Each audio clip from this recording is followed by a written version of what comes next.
Video 1, Creating. This video covers the following: adding virtual presenter slides, editing, including naming, reordering, and deleting virtual presenter slides, inserting images, and inserting PowerPoint slides.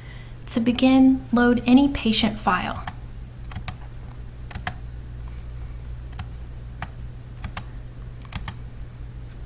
Please note that the virtual presenter is patient-specific and the file created is machine-specific. To use the virtual presenter function during a lecture, you must load the same patient file and select the same machine as you did when creating the presenter. In this case, the IMRT prostate patient file and the Varian IX machine. Adding virtual presenter slides. To add a virtual presenter slide, use the mouse to select View from the main menu at the top of the screen. Select Virtual Presenter and the Virtual Presenter window will open. Arrange the patient and equipment to reflect what you are teaching. If I am teaching about the anatomy of the male pelvis, I'll open the patient's CT scan to the first section and ensure that the transverse section is displayed. I'll then rearrange the equipment to better visualize the patient's anatomy. When ready, click on the camera icon in the virtual presenter window to capture the scene. Repeat as many times as necessary.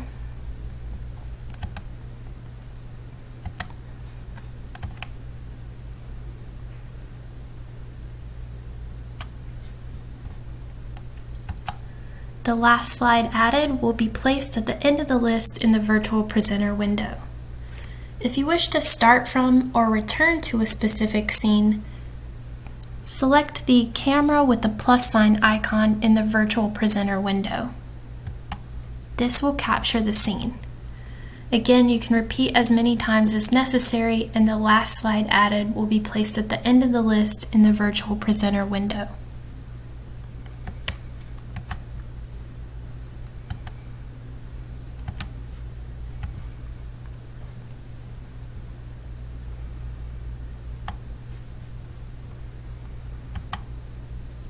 The advantage of this option is that I can return to a predetermined patient and equipment position. Editing virtual presenter slides. To name a virtual presenter slide, use the left mouse button to click on the name of the slide in the virtual presenter window.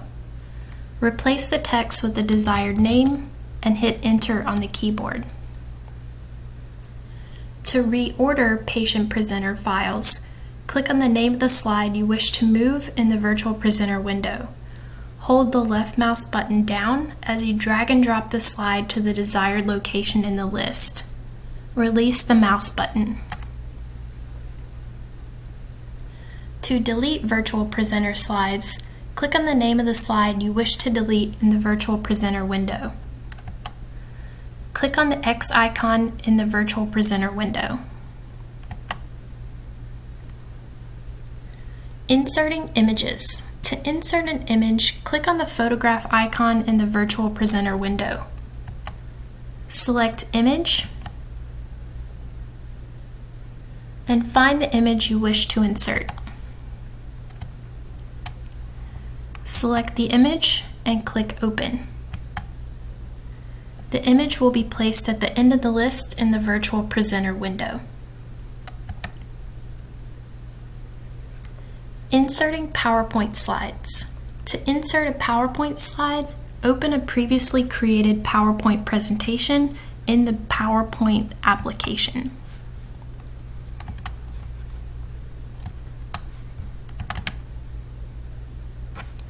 Select File and Save As.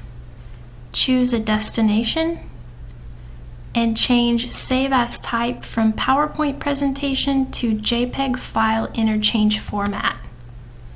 Select Save and decide which slides you want to export. In this case, I'm going to export all slides as individual JPEG images. This will create a folder on my desktop. I select OK. I close the PowerPoint application and I see the folder of JPEG images on my desktop. I close the Window Explorer window. I choose the photograph icon, select Image, and again find that folder of images. I choose the slide I wish to import and I select Open. Again, this adds that slide as a slide at the end of the list in the Virtual Presenter window. As you can see, the PowerPoint slide takes up the entire virtual system screen. I can change the size and the position of the slide by choosing the right mouse button, highlighting Edit Slides, and selecting Edit Layout. The green color in this image here is going to determine where that slide is positioned. I can change the position to the upper right, the middle right, the lower right, and so on, and I can change the size of the slide on the screen. In this case, I'm going to move the slide to the upper right, and I'm going to change this to a smaller percentage so that I'm still able to visualize the slide while manipulating the equipment within the VRT system. This concludes video 1, Creating a Lecture. Thank you for your attention.